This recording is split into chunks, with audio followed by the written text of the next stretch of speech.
Kaixo, Izaro Jadobegia naiz eta Euskotarrak kuadriakoa naiz.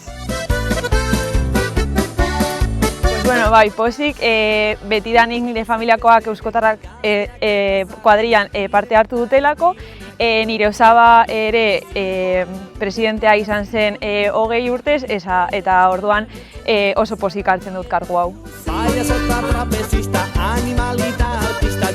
Interesgarria iruditzen zait, Iguarrakoa ekintzak egingo direnak, aurten 4 ekintza edo egingo direla eta kuadrien artean lehiaketa modu bat egingo delako, eta ere beti bezala karrozen gaua bereziena da niretzat azkenan uda osoa lan handia egiten dugulako eta azkenan guztiok ikustea poz handia eragiten nago.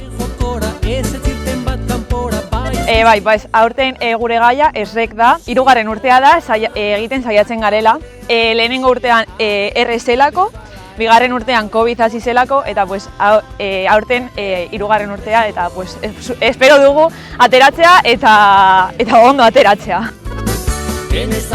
Gu adibidez, kuadrillaren artean edo beti daukagu karrozen abesti bat ez duguna ezagutzen, eta gero festan zehar egun guztietan jartzen dugulako, azkenean asko gustatzen zaigulako, eta karrozen dantza bat denez beti gaude dantzatzen eta entzuten.